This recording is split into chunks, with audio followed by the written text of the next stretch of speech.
పరిహారంలో గీత దాటిన అవినీతి అట. మల్టీ లూటీ పార్క్ హుకుంపేటగా మారిన Hakimpet. Money purpose industrial scam. Bill shadow Dalal దందా అట. ఈ హకీంపేట అనేది కొడంగల్ నియోజకవర్గంలో ఉన్న ఒక గ్రామం. ఈ ఇప్పుడు నిన్న మొన్న ఆయన ఎవరు నరసింహారెడ్డి మీద వార్తలు రాస్తున్నారు నమస్తే తెలంగాణ వాళ్ళు. ఆయన కూడా మొన్న ఒక ప్రెస్ మీట్ పెట్టినట్టున్నాడు. ఒక ముగ్గురికి సంబంధించిన ల్యాండ్ విషయంలో మొన్న నమస్తే తెలంగాణ వార్తలు రాసింది. సో అందులో ఎవరైతే బాధితులు ఉన్నారో వాళ్ళకి పరిహారం ఇవ్వకుండా ఆ భూములు మీరే కొట్టేసిరంటే ఆయన ఆధారాలతో ఒక ప్రెస్ మీట్ పెట్టిండు. మళ్ళీ ఇప్పుడు అదే నరసింహారెడ్డి మీద ఈ వార్తున్నట్టుంది.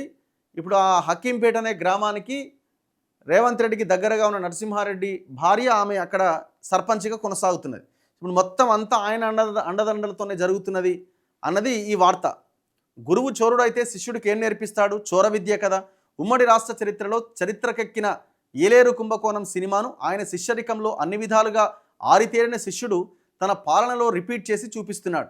ఏలేరు ప్రాజెక్టు కుంభకోణంలో కాలువల్లో తమ భూములు కోల్పోయామంటూ కొందరు నకిలీలు దొంగ క్లెయిమ్లు దాఖలు చేసి న్యాయ వ్యవస్థకు చెందిన కొందరితో కుమ్మక్కై పరిహారాన్ని 100 రెట్లు పెంచుకొని కోట్లు ప్రజాధనాన్ని కొల్లగొట్టిరు. గతంలో జరిగింది. ఇప్పుడు కూడా అలాంటి సినిమాని తెలంగాణ తాజా ప్రభుత్వం హకీంపేట, లగచర్ల, పోలేపల్లి ప్రాంతాల్లో చేపట్టిన మల్టీపర్పస్ ఇండస్ట్రియల్ పార్క్లో రిపీట్ చేస్తున్నదట. ఇక్కడ క్షేత్రస్థాయిలో సర్కారు భూములు తెల్లారే కల్లా 100 ఎకరాలు పెరిగిపోతున్నాయట. ఏవి? గవర్నమెంట్ భూములు. గుంట భూమి కూడా లేని వాళ్ళు ఆ భూములకు యజమానులుగా పుట్టుకొచ్చి రాత్రికి రాత్రే రైతులుగా మారిపోతున్నారు. ఈ సంఖ్య ఇప్పటికే 175 దాటింది. ఇది ఎక్కడ ఆగుతుందో ఎవరికీ తెలియదు. పట్టా చేతికి రావడం ఆలస్యం. వీళ్ల పేరు మీద కోట్లాది రూపాయల పరిహారాన్ని ప్రభుత్వం ఆగమేఘాల మీద విడుదల చేస్తున్నది. మల్టీపర్పస్ పార్కును మనీ పర్పస్ ప్రాజెక్టుగా మార్చుకుంటూ ఇక్కడ ఒక కొంగుచాటు కాంగ్రెస్ నాయకుడు ఎగిరెగిరి పడుతున్నాడట. ఆడవాళ్ల పేర్లు చెప్పుకొని బతికే ఆ శాల్తీ తెగ రెచ్చిపోతున్నాడు. నకిలీలే కాదు, అసలు రైతుల పరిహారంలో కూడా వాటాలు గుంజుతున్నాడు. పునరావాస కాలనీలో ప్లాట్లు కొట్టేస్తున్నాడు. ఆ ఒక్కడే కాదు, సర్కారు గీత దాటేసి బరితెగించిన ఈ కుంభకోణంలో ఒక బిగ్ షాడోతో పాటు ఒక బిగ్ మేడం కూడా చాలా యాక్టివ్గా ఉన్నారు. మేడం ఆజ్ఞలకు జీ హుజూర్ అనే అధికారులు కూడా ఉన్నారు. హకీంపేట ఇప్పుడు ముఖ్యనేత కుటుంబ హుకుంపేటగా మారింది. తొండలు కూడా గుడ్లు పెట్టిన భూముల్లో ముఖ్యనేత కుటుంబం ఇప్పుడు 100 కోట్లు పండించుకుంటున్నదట. ఏందట ఇది? ఇగో లగచర్ల భూముల్లో బరితెగించిన లత్కోర్లు. పారిశ్రామిక వాడల్లో కోట్ల రూపాయల్లో దందా. రాత్రికి రాత్రే ప్రభుత్వ భూమి విస్తీర్ణం పెంపు. నకిలీ రైతుల పేర్లతో పరిహారం దోపిడీ. పునరావాస కాలనీలో అదనంగా ప్లాట్లు. అసలు రైతుల పరిహారం నుంచి వసూళ్లు. బిగ్ షాడో గుప్పిట్లో జిల్లా అధికారులు. బిగ్ మేడం అండతో వంట మనిషి చేతివాటం. అక్రమాలకు రెవెన్యూ అధికారుల అండ. లోకాయుక్తకు మాజీ ఎమ్మెల్యే పట్నం ఫిర్యాదు. గజ్జల కుటుంబంలో కాసుల గలగల. ఇక్కడ వచ్చింది టాపిక్. హకీంపేట సర్పంచ్ భర్త గజ్జల నరసింహారెడ్డి కుటుంబ సభ్యులకు ఏకంగా 16 ఎకరాలు రాసుకొని భారీగా పరిహారం నొక్కేసినట. దుద్యాల మండలం హకీంపేట్ సర్వే నెంబర్ 252లో ప్రభుత్వ భూమిని కూడా ఇండస్ట్రియల్ పార్కు సేకరించారు. ఊరందరికీ పరిహారం ఇప్పిస్తున్నా అనుకున్నారేమో. గజ్జల కుటుంబం వంతుగా ఏకంగా 16 ఎకరాలకు 3,20,00,000 తీసుకొని ఔరా అనిపించిరట. జి మహేందర్ రెడ్డి తండ్రి సంజీవరెడ్డి సర్వే నెంబర్ 252/10/19లో 4 ఎకరాలు ఖాతా నెంబర్ 690 పరిహారం తీసుకున్నారట. రేణుక భర్త కృష్ణారెడ్డి సర్వే నెంబర్ 252/70/1 4 ఎకరాలు ఖాతా నెంబర్ 358. శ్రీకాంత్ రెడ్డి తండ్రి సంజీవరెడ్డి 3 ఎకరాలు. జి శారదమ్మ భర్త బాలరెడ్డి 5 ఎకరాలు. మొత్తం 16 ఎకరాలు ఓన్లీ ఈ నరసింహారెడ్డి ఫ్యామిలీ వాళ్ళే తీసుకున్నారు. దాదాపు 3,20,00,000 అంటున్నారు. ఒకసారి ఫోన్ చేద్దాం. హలో, ఏమైనా లైవ్లో ఉన్నారు మీరు? నరసింహారెడ్డి చెప్పండి. ఏం సంగతి, ఏం జరుగుతున్నది ఇప్పుడు? మొత్తం నమస్తే తెలంగాణ మీకే అంకితం చేసినట్టుంది కదా పేపర్ని. అవును, గత 3-4 రోజులకెళ్ళి అయితే నడుస్తున్నది. ఇప్పుడు ఏంది మీ ఒక 4 పేర్లు ఉన్నాయి ఇందులో. అవును. జి మహేందర్ రెడ్డి ఎవరు? మీ బ్రదర్. జి మహేందర్ రెడ్డి మా అన్న కొడుకు. మీ అన్న కొడుకు. రేణుక మా అక్క. మీ సిస్టర్. శ్రీకాంత్ రెడ్డి మా అన్న కొడుకు. మీ అన్న కొడుకు. జి శారదమ్మ మా అమ్మ, మీ మదర్. మొత్తం మీరు 16 ఎకరాలకు 3,20,00,000 వీళ్ళు తీసుకున్నారు పరిహారం కింద. కానీ జనానికి మాత్రం ఏమి ఇవ్వలేదు.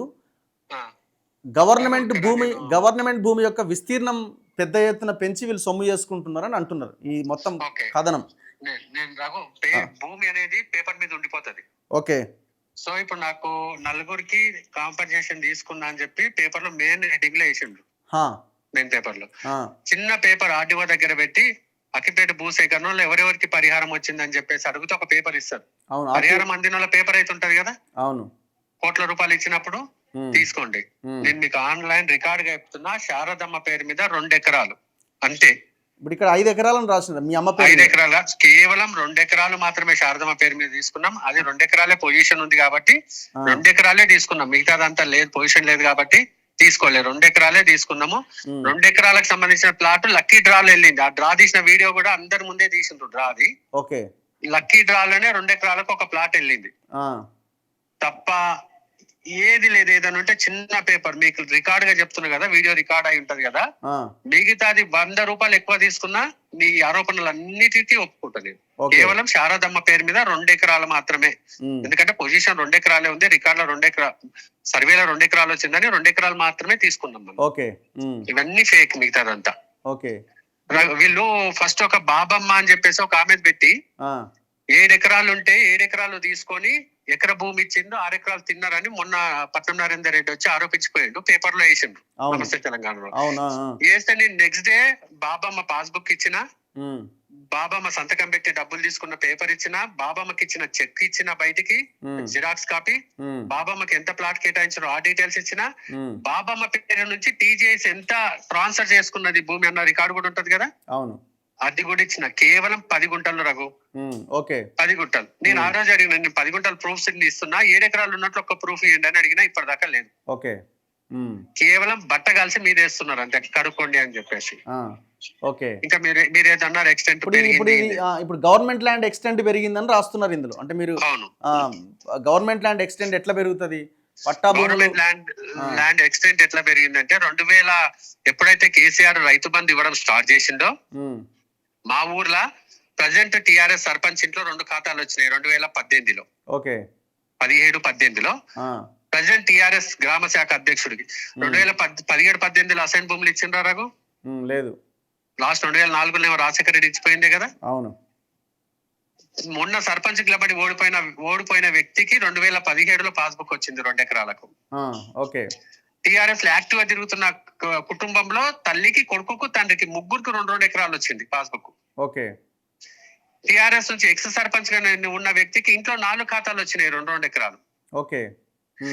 టిఆర్ఎస్ లో ఇంకో ఆయన యాక్టివ్ గా పనిచేస్తూ మొన్న ధర్నాలో కూడా కూర్చున్నాడు, ఆయన ఇంట్లో 8 ఖాతాలు వచ్చినాయి. అంటే ఎక్స్ట్రా ఒకటే ఇంట్లో ఎన్ని ఎకరాలు? 2 ఎకరాలు అట్లా. మరి ఇట్లా సొంత పార్టీల కార్యకర్తలకు 2 ఎకరాలు 3 ఎకరాలు రైతు బంధు కోసం చేసుకుంటా పోతే ఎక్స్టెంట్ ఎవరు? నువ్వు అది కూడా వెళ్తాది కదా, పేపర్ పెట్టేసి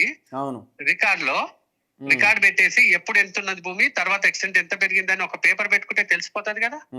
ఆర్టీఐ కింద వేస్తే వచ్చేస్తుంది కదా రిపోర్టు. ఎందుకు మరి అన్ని సంవత్సరాలు పెరిగింది? 2000 నరేందర్ రెడ్డి ఎప్పుడైతే ఎమ్మెల్సీ అయ్యి ఇన్ఛార్జ్ అయ్యిండో కోడంగల్కు, రేవంత్ రెడ్డి ఎప్పుడైతే రాజీనామా చేసిండో అప్పుడు పెరిగిపోయింది. ఎవరో ఇంకొక వ్యక్తి ఫోటో వేసిండు, సర్వే నెంబర్ ఏమో దీన్ని చెప్తాడు, అసైన్ది పట్టా భూమి లెక్కలు రాసిండ్రు మొత్తం. పరిహారం అడిగితే అమ్మేసిన అన్నారు. సర్వే నెంబర్ 252/26 లో మేము ఏళ్లుగా సాగు చేసుకుంటున్నాం, పాస్బుక్ కూడా వచ్చింది, 2014 వరకు రికార్డులో మా పేరే ఉన్నది. ఒక మధ్యవర్తి వచ్చి పరిహారం ఇప్పిస్తా, నీకు 10 లక్షలు ఇస్తా అన్నాడు, నాకు 60 లక్షలు ఇవ్వాలని బేరం పెట్టిండు. రావాల్సిన నష్టపరిహారం కోసం కోర్టుకు పోతే ఈ అంశం తేల్చాలని ఆదేశాలు ఇచ్చింది కోర్టు. దీన్ని పట్టుకొని కలెక్టర్ ఆఫీస్కి పోతే మీ భూమిని 97లోనే అమ్మినట్టు రికార్డ్స్ ఉన్నాయని చెప్పిండ్రు. సాదా బైనామా పుట్టించి నాకు తెలియకుండానే వెంకటయ్య అనే వ్యక్తి భూమి కొన్నట్టు కలెక్టర్ కాగితం ఇచ్చిండు. నా సంతకం ఫోర్జరీ చేసి నా నుంచి భూమి గుంజుకొని అన్యాయం చేసిండ్రని దొడ్డి బాలరాజు అనే వ్యక్తి 2023లో మా ఊరికి వచ్చిండు. ఆయన వాళ్ళకి ఎప్పుడో 72లోనే పట్టా ఇచ్చారు ఆయనకు. ఆయన 1997లో రాములమ్మ అనే ఆమెకు అమ్ముకున్నాడు ఆ భూమిని. మా ఊరి ముదిరాజులకు అమ్ముకున్నాడు ఆ భూమిని 97లో. ఆ ముదిరాజులు ఇంకో ముదిరాజుకు 2005లో అమ్మిండ్రు అదే భూమిని. ఆ 2005లో ఎవరైతే కొన్నారో ఆ వ్యక్తి పేరు నోటిఫికేషన్ వచ్చింది, రికార్డులో ఆ వ్యక్తి పేరు వచ్చింది, పరిహారం కూడా ఆ వ్యక్తికి ఇచ్చేసిండ్రు. మరి ఈయనకి ఎక్కడ ఇవ్వాలి? ఈయన కోర్టు పోతే కోర్టు లేదని చెప్పింది, ఈయన చూడమని ఇవ్వలేదు, ఏది ఇవ్వలేదు. కోర్టు కౌంటర్ ఏమంటే కలెక్టర్ కౌంటర్ వేసింది గవర్నమెంట్ అప్పుడు. ఈయన భూమి మూడు చేతులు మారిపోయింది ఆల్రెడీ. ప్రజెంట్ ఎవరైతే పొజిషన్ నుండి ప్రజెంట్ ఎవరైతే రికార్డులు ఉన్నారో వాళ్ళకి ఇస్తున్నాము అని చెప్పేసి. ఉమ్, 100% అబద్ధాలు రాస్తున్నాడు రఘు. ఓకే. ఒక్కటన్నా నిజం ఉంది అంటే అరే నిజం రాసు. మొన్నటిదాకా ఈ వెంకటయ్య అనే వ్యక్తికి 5 ఎకరాలు ఉంటే 2 ఎకరాలు ఇచ్చి 3 ఎకరాలు తిన్నారు అని రాసిండు. ఉమ్, దానికి నేను ప్రతి పేపర్ సాక్ష్యంగా ఇచ్చిన ఎక్కడున్నా చూపిండని. ఓకే. బాబమ్మకు 7 ఎకరాలు ఉంటే ఎకరిచ్చి 6 ఎకరాలు తిన్నారు అన్నాడు. ఉమ్, నేను బాబమ్మ పాస్బుక్ నుంచి టీజేసి బాబమ్మ పేరు నుంచి మార్చుకున్న డీటెయిల్స్ కూడా మొత్తం బయట పెట్టేసిన పేపర్ లోకల్ మీడియాని పిలిచి ఇచ్చేసిన. ఓకే. అవి పక్కకు పెట్టి ఇప్పుడు కొత్తగా వేసిండు. ఉమ్, మా కుటుంబంలో 2 ఎకరాలే, ఉమ్. 2 ఎకరాలు తీసుకున్నాము. పేపర్ ఉంటది ఆర్టీఐ కింద. ఇప్పుడు పంపిస్తే గంట సాయంత్రం లోపు మీకు మరి details మీరు ఇస్తారు. మీరు కేసు వేయచ్చు కదా, ఒకవేళ మీరు మీ పరువుకు నష్టం తప్పకుండా, కలుగుతుంది, మరి మీరు వేయచ్చు కదా, మీరు ఎందుకు సైలెంట్ అదే ఉన్నారు? అదే దాంట్లో ఉన్నా. నిన్నటి దాకానేమో పేరు పెట్టకుండా చుట్టూ తిరుగుకుంటూ రాసిండు నన్ను టార్గెట్ చేస్తూ. ఇప్పుడు ఇది అంతా నేను లెక్కే కాదు రఘు. ఓకే. కోడంగల్లా సీఎం గారు మొన్న వచ్చేసి ఆల్మోస్ట్ 5 గంటలు కూర్చొని రివ్యూ చేసి పనులన్నీ స్పీడప్ చేసిండు. అంటే ఇక కోడంగల్లా ఈ పనులు ఈ స్పీడ్ తో జరిగితే టీఆర్ఎస్ కు పుట్టగతులు ఉండవు ఇక. ఓకే. ఆ భయం తోటి నన్ను టార్గెట్ చేస్తున్నారు. నేను అక్కడ పని చేస్తున్నా, నేను అక్కడ చేపిస్తున్నా. గజ్జల కుటుంబంలో కాసుల గలగల అంటున్నారు కదా, ఎంత సంపాదించినారు? పంపించితే బాగానే. ఇంకొకటి ఏదో రాసిండు కొండాపూర్ లో 11 ఎకరాలని. అది నేను సర్పంచ్ ఎలక్షన్ కి నిలబడేటప్పుడు వచ్చి నరేందర్ రెడ్డి ఆరోపణ చేసిపోయింది. అది మీ ఊరిని కొంటాడు, మొత్తాన్ని కొంటాడు, డబ్బులు పెట్టి కొని ఓట్లు వేయించుకుంటున్నాడు. నాకు హైదరాబాద్ కొండాపూర్ లో 11 ఎకరాల భూమి ఉన్నది. నేను అవసరం అనుకుంటే కొడంగల్ నియోజకవర్గాన్ని కొనగలను. ఇటీవల తన స్నేహితుడి ఇంట్లో నరసింహారెడ్డి మాట్లాడిన మాటలట. కొండాపూర్ ఇది పెట్టేస్తాం అనుకో మనము, కొండాపూర్ సర్వే మొత్తం తీసి వెళ్ళిపోతుంది కదా. నరసింహారెడ్డి ఆ పేపర్ కూడా పెడితే అయిపోవాడు. ఆ పేపర్ లా నరసింహారెడ్డిగో ఈ సర్వే నెంబర్లు ఇంత భూమి అని చెప్పేసి పెట్టేసి సంతోషం. నేనన్న పోయి ఇంత అప్పన్న తెచ్చు. ఎవరా స్నేహితుడు, ఎవరితోనన్నావు? చెప్తా వినండి ఆ స్టోరీ కూడా. ఆ రోజు మార్నింగ్ పట్నం నరేందర్ రెడ్డి విలేజ్ కి వచ్చేసి నరసింహారెడ్డి కొండాపూర్ లో కబ్జాలు చేసిండు. పెద్దవాళ్ళ ఫ్యామిలీతో 11-12 ఎకరాలు 20 ఎకరాలు లేదో 19 ఎకరాలు ఏదో కొన్నాడు. మీ కోడంగల్నే కొనేస్తాడు నరసింహారెడ్డి, పేదోడిని గెలిపిండి అని చెప్పిపోయాడు. చెప్పిపోతే సాయంత్రం నేను ఆ వీడియోలో ఉన్న వాళ్ళందరూ, ఆ ఫ్రెండ్ కూడా టీఆర్ఎస్ కార్యకర్త, నేను వెళ్ళి నా ఊరిని డెవలప్ చేస్తున్నా కదా నాకు సహకరించిండి అని అడగడానికి పోతే నేను కూర్చున్న ధర అబ్బాయి అన్నాడు, అన్న కొండాపూర్ లో 19-20 ఎకరాలు ఉన్నదట కదన్నా పట్నం నరేందర్ రెడ్డి అన్నాడు, నువ్వు ఊరిని కొనేస్తావన్నంటే అవును కొండాపూర్ లో 19 ఎకరాలు ఉన్నది, మొత్తం 100 కోట్లు ఉన్నాయి, కొడంగల్నే కొంటారా, గీ ఊళ్ళో చెప్పి చిల్లర పైసలు నాకెందుకు అన్న. వెనకాల ముందర కట్ చేసి పెట్టారు. పెట్టేసి కొండాపూర్ లో ఎందుకు కొండాపూర్ లో 17 ఎకరాలు ఉంటే రికార్డు దొరుకుతుంది కదా. పేపర్ మీద ఉంటది కదా రఘు, అంతే కదా. భూమి అంటే పేపరే కదా. ఇప్పుడు ఇంతకీ మీ ఇంట్లో కూడా భూమి పోయిందా, మీకు పరిహారం వచ్చిందా? మా ఇంట్లో రేడియల్ రోడ్ కి ఈరోజు అన్నదమ్ములో 5 ఎకర్స్ పోతుంది. రేడియల్ రోడ్ పట్టా భూమి, మా తాతలు సంపాదించిన భూమి. కనీసం ఇక్కడ ముఖ్యమంత్రి గారు అప్పుడు రైతుల మీద చూసి పోనీ అప్పుడు రైతులకు ప్లాట్ ఇచ్చిండు, భూమి ఇచ్చిండు, పైసలు ఇచ్చిండు, 20 లక్షలు ఇచ్చినాము, ప్లాట్ ఇచ్చినాము. ఇప్పుడు కనీసం ఇప్పుడు హెచ్ఎండి ల్యాండ్ అక్వైజిషన్ చేస్తుంది, రైతులందరికీ ప్లాట్ అని వచ్చింది, మాకు ప్లాట్ కూడా లేదు, మాకు only compensation, HMD only compensation ఇస్తా ఉంటుంది. మాది ఇప్పుడు రేడియల్ రోడ్ కి అతిపెద్ద భూమి మాదే ఊర్లో పోతున్నది. మా తాత సంపాదించి మాకు ఇచ్చిన ఆస్తి, అది ఒక్కటి ఆస్తి మొత్తం ఇప్పుడు రేడియల్ రోడ్ లో పోతున్నది. ఇప్పుడు ఎక్కడ నేను లూటీ చేసినట్లు. ఇంకో దారుణం ఏంటంటే నా ఇల్లు ఫోటో తీసిండ్రు మొన్న. వీళ్ళు ఎంత దుర్మార్గానికి రగంటే జర్నలిస్టులు వాళ్ళకి ఎంత విలువ. నా ఇంటి కాడికి వచ్చి నా ఇంటి ఫోటో వీడియో తీసుకున్నారు ఇంట్లో లేడీస్ ఉన్నప్పుడు ఊర్లో. తీసుకొని ఇప్పుడు మా రోడ్డు మధ్యలోకి వెళ్ళి ఒక రోడ్డు పోతుంది, మా ఊరు మధ్యలోకి వెళ్ళి చేస్తే మా ఊర్లో స్వచ్ఛందంగా ఇండ్లు కూలగొట్టుకున్నారు జనాలు. రోడ్ అవుతుంది కానీ అని చెప్పేసి. అట్లా ఒక మజీద్ అనే ఒక వ్యక్తి ఇల్లు ఫోటో తీసి, ఆ మజీద్ మన పూర్తి ఫేవర్, కాంగ్రెస్ ఫేవర్, ఫస్ట్ ఇల్లు అబ్బాయి అతనే కూలగొట్టుకున్నాడు, రోడ్డు కావాలి ఊరికి అని చెప్పేసి. ఆ ఫోటో వేసి నా ఇంటి ఫోటో వేసి మంది ఇండ్లు కూలగొట్టుకున్నాడు, తన ఇల్లు కట్టుకుంటున్నాడు అని వేసిండ్రు రఘు. నా ఇల్లు కట్టింది 2023 సెప్టెంబర్ లో. కనీసం కాంగ్రెస్ గవర్నమెంట్ కూడా రాలేదు అప్పుడు. ఇంత నీచంగా నన్ను పర్సనల్ గా కారు కొన్నాడంటే నేను 2023 సెప్టెంబర్ 28 తారీఖు కొన్నా. కాంగ్రెస్ గవర్నమెంట్ రాలే అప్పుడు. నా బిడ్డ బర్త్డే ఆ రోజు కొన్నా కారు. ఇవన్నీ నన్ను ఇంత పర్సనల్ గా అటాక్ చేస్తుంటే వాడిని ఏమనాలి? మరి ఎందుకు, మరి మీ మీద ఎందుకు పడ్డారు? పడితే ముఖ్యమంత్రి మీద పడాలి కదా, మరి మీ మీద ఎందుకు పడ్డారు? అక్కడ పని నేను చేపిస్తున్నా కాబట్టి. అక్కడ కొంత రైతులందరికీ నిజాయితీగా మనం ల్యాండ్ అక్విజిషన్ చేసినాం, నిజాయితీగా అందరికి డబ్బులు ఇప్పించినాం కాబట్టి నా మీద ఒక నమ్మకం, అరే నిజాయితీగా జరుగుతుంది కదా అని రైతులందరూ నమ్మిండ్రు. పట్నం నరేందర్ రెడ్డి వచ్చి సర్పంచ్ ఎలక్షన్ లా నేను నరసింహారెడ్డిని ఓడిపోతే ఎకరా ₹1,00,00,000 పరిహారం ఇప్పిస్తానని అనౌన్స్ చేసిండు రఘు. అయినా నేను 500 మెజార్టీతో గెలిచిన ఆ ఊర్లో.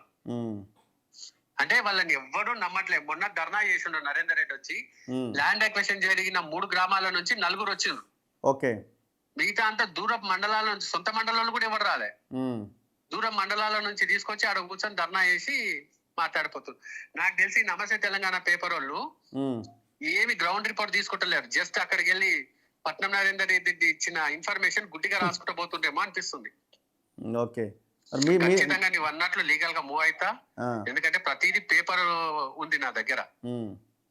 భూమి అంటేనే పేపర్.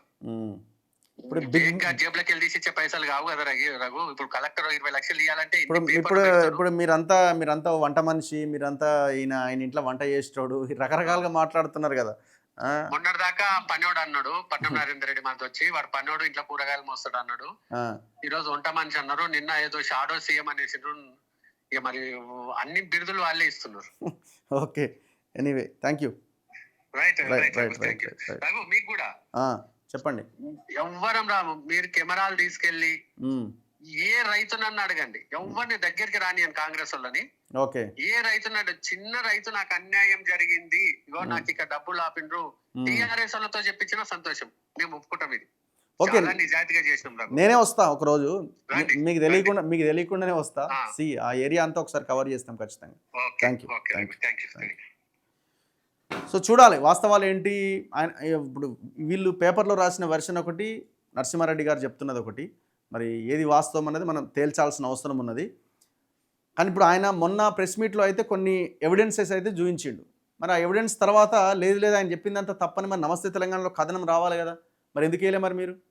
అయినా ఇవాళ తెలంగాణలో భూముల గురించి మాట్లాడే నైతిక హక్కుని ఇంతకుముందు చెప్పినట్టు కేటీఆర్కి కానీ నమస్తే తెలంగాణకు కానీ ఉందా? నేను అంటలేని ఈ గవర్నమెంట్లో గొప్పగా జరుగుతాను, ఈ గవర్నమెంట్లో కూడా సేమ్ యాజ్ ఇట్ ఈస్ ఇదే భూదందాలు కొనసాగుతున్నాయి. డౌటే లేదు, మేము దాని మీదనే కొట్లాడుతున్నాం. ఎవ్రీడే దాని మీదనే కొట్లాడుతున్నాం, నో డౌట్. సో కానీ అసలు 10 yearsగా జరిగిన ఈ దోపిడీ కార్యక్రమానికి సూత్రధారి, పాత్రధారి స్టార్ట్ చేసింది ఎవరు?